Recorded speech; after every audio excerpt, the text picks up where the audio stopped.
ভেঙে যায়, তাহলে আমি একজন মুসলমান হিসেবে বলে দিচ্ছি, হাতে তরোয়াল নিয়ে যদি শক্তি থাকে, আল্লাহ তাআলা যদি চায়, তাহলে সে ভারতের উগ্রবাদীদের কাল্লা কেটে ফেলবো বলে দিলাম। আমার আমরা বলতে চাই, বাংলাদেশে যদি কোনো একটা হিন্দুবাদ, যিনি হিন্দু ধর্মে পালন করেন, তার উপর একটা হামলা হলে বাংলাদেশ থেকে বড় বড় বিক্ষোভ করে কিছু সুশীল সমাজরা।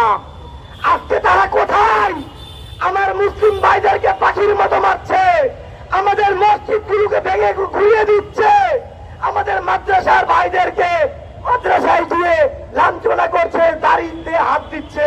কসম খোদার বলে দিচ্ছি, এই বাংলার জমিনে এই হিন্দুবাদীদের ঠিকানায় এই ভারতে মুসলমান শাসন করবে। ভাইয়ের আমার, একই সাথে বলতে চাই, দিল্লি কিন্তু বেশি দেরি নয়, খুব বেশি দূরে নয়। বাংলাদেশে ইন্ডিয়ান হাই কমিশনারকে বলতে চাই, পররাষ্ট্রমন্ত্রীকে বলতে চাই, অতি দ্রুত তাদের সাথে কথা বলুন।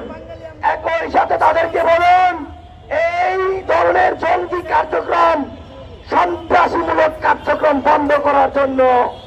আর যদি ভারতে আমার একটা মুসলমান ভাইয়ের উপরে একটা আঘাত আসে, যদি একটা মসজিদে ভাঙচুর হয়, যদি আমার একটা মাদ্রাসা ভেঙে যায়, তাহলে আমি একজন মুসলমান হিসেবে বলে দিচ্ছি, হাতে তরোয়াল নিয়ে যদি শক্তি থাকে, আল্লাহ তাআলা যদি চায়, তাহলে সে ভারতের উগ্রবাদীদের কাল্লা কেটে ফেলবো বলে দিলাম।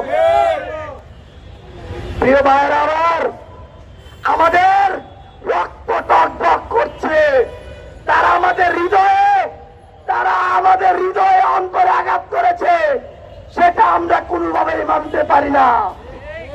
আমরা আহ্বান জানাই বাংলাদেশের রাজনৈতিক দলের নেতৃবৃন্দদেরকে, আপনারা অন্তত একটা বিক্ষোভ করুন, একটা মিছিল করুন প্রতিবাদে। আপনাদের কি কোনো দয়া মায়া নাই? আজকে 3 দিন হয়ে যাচ্ছে, 4 দিন হয়ে যাচ্ছে, এখনো পর্যন্ত আমাদের মুসলিম ভাইদের পক্ষ নিয়ে রাস্তায় কোনো কার্যক্রম আপনারা দেখতে পাই নাই। সেটা আমাদের জন্য লজ্জার। আরে ভাই, আপনারা কি ভারতকে ভয় পান নাকি? ভারতকে আমরা ভয় পাই না।